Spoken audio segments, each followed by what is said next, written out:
윤석헌 금융감독원장이 취임 후 첫 기자간담회에서 소비자 보호를 강조하며 금융회사들에게 선전포고를 했습니다. 윤 원장이 내놓은 과제들과 그 의미 강혜지 기자와 짚어봅니다. 강 기자, 어제 윤석헌 금융감독원장이 첫 기자간담회를 열었는데 상당히 강도 높은 발언들이 나왔다고요? 네, 그렇습니다. 윤석헌 금융감독원장이 불완전 판매 방지 등을 비롯해서 소비자 보호에 금융감독의 역량을 집중하겠다면서 금융회사들과 전쟁을 해야 할지도 모른다고 했습니다. 또 삼성증권 유령배당 등 최근 일어난 대형 금융 사건 사고를 언급하면서 단기적으로 감독이 강화되는 것은 불가피한 측면이 있다고 강조했습니다. 윤 원장이 제시한 과제들을 보면 금융사 운영과 영업 실태 등을 감독당국이 세세히 들여다보겠다는 의지가 담겨 있습니다. 가장 눈에 띄는 부분이 이 3년 전에 폐지가 됐던 종합검사가 부활한다는 부분이 아닐까 싶어요. 네, 그렇습니다. 금융사가 2, 3년에 한 번씩 받았던 종합검사는 지난 2015년 진웅섭 전 원장이 규제 완화를 강조하면서 폐지됐었는데요. 금감원 검사 인력 수십여 명이 투입돼서 금융사의 시스템 전반을 샅샅이 들여다보게 됩니다.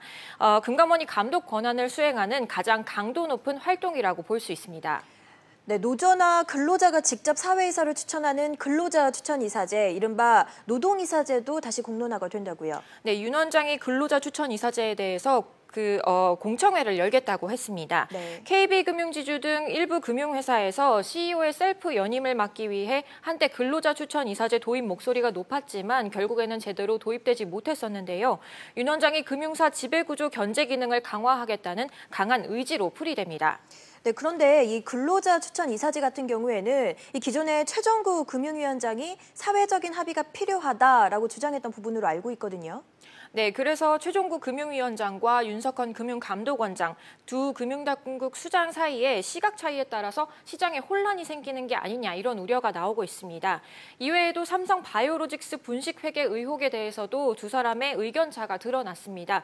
윤 원장은 어제 삼성 바이오로직스 건을 심의하는 금융위 증권선물위원회의 감리 조치안 보완 요구에 원안 고수가 금감원의 생각이라면서 사실상 거부 입장을 명확히 했습니다. 또 2008년에 환리스크를 해지하기 위해서 키코에 가입한 기업들이 오히려 피해를 봤던 키코 사태건에 대해서도 두 당국의 입장이 갈라졌는데요. 키코 사태 재조사는 어렵다고 밝힌 금융위와 달리 윤 원장은 키코 피해 기업 공동대책위원회와 함께 사건 재조사 방침을 밝혔습니다. 네, 이번 간담회에서 윤 금융원장의 이 발언이 상당히 높게 나오면서 이 금융권의 반응도 좀 기대가 되는데 어떻습니까? 네, 윤 원장이 칼을 겨눈 금융권에서는 과도한 관치가 금융사의 자율성을 해칠 수 있다 이런 우려가 나오고 있습니다. 이 안에는 금융사를 무조건 나쁜 집단으로 몰아가는 게 아니냐는 불편한 시선이 깔려 있는데요. 이런 금융권 우려를 불식시키면서도 감독기구로서의 위상을 살리는 것이 윤 원장의 과제라고 볼 수 있습니다. 또 연이은 원장 사임과 채용 비리로 인해서 흔들려 있는 조직 기강을 어떻게 세울지도 당분간 지켜봐야 될 것 같습니다. 네, 강 기자 오늘 말씀 잘 들었습니다.